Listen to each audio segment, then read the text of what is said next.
In today's video, me and Ted are sharing with you the Canon 1300D, why it's still worth checking out in a time of this video, why you should perhaps check out his younger brother 2000D, and why this camera really could be the first camera for you when it comes to photography. And I'm Dave from TVR Creators, and I make weekly content on the best cameras for hobbyists or people that just want the next camera. If that sounds interesting to you, don't forget to like and subscribe. So the 1300D from Canon is a really nice beginner's camera. This is a really nice, it's actually a digital SLR, 80 megapixel camera. It takes really nice photos, really good and nice light, especially if you're outdoors, you've got the sun going, or you've got nice light as we have today. What's really nice about this, you can interchange its lens, so it comes off there, we can just see it there. And it's all with beautiful glory there. Let's see if we can get it in the centre. There we go, look, that's all good. There, we're back in focus.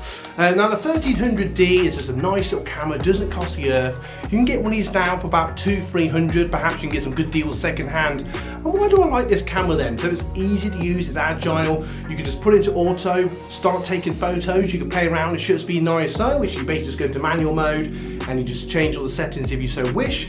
But if you're just starting out, I would definitely recommend, to begin with anyway, auto mode and off you go, which is a great way to start with this camera.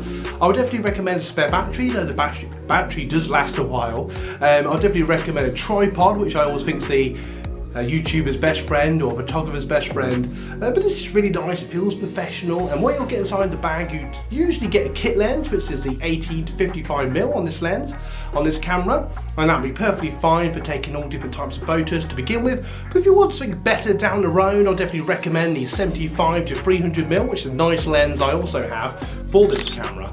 And you do have a nice little viewfinder, so if you want to take a nice little shot, and the sensor on this camera is fairly good. I wouldn't say it was as good as maybe the best iPhone or the best phone going around at the moment, but I'll definitely say that this camera will perform exactly how you want it to, so that's really nice. And later on in the video, I will just share a few cameras I'll also sort of check out. Now you could check out the 2000D, which is very similar to this. It will cost a little bit more, but actually it's a 20+ megapixel camera, and it will take slightly nice photos, has a better sensor, and you can use your old lenses on it and stuff like that. And that's a good thing to think about. Or the 4000D as well. Those three cameras are very similar, but the 2000D and the 4000D are just a little bit newer, and the 2000D is probably the best of the three.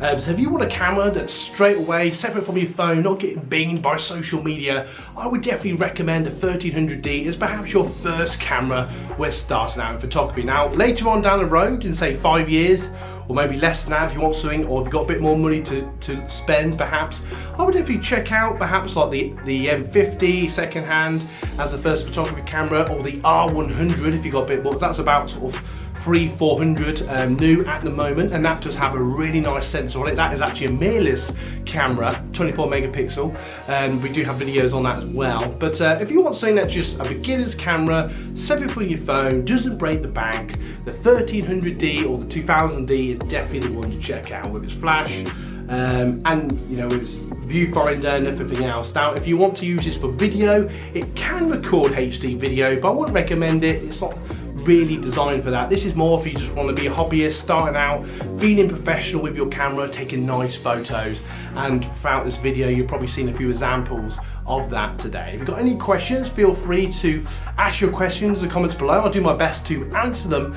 And I just want to say that a camera I'm looking to check out for you, those awesome people, of those of you watching now that watch on a weekly basis, I'm looking to buy. I at the moment have the GoPro 9. I'm perhaps looking at getting a newer GoPro and make some videos about that. So if that sounds interesting to you, feel free to share your opinions on that in the comments. Don't forget to like and subscribe, and why not buy us a coffee for me and Ted, because we've worked really hard to bring the value of this video to you today. Thank you so much for watching. I'm Dave, and I've got a little secret for you guys. You guys rock.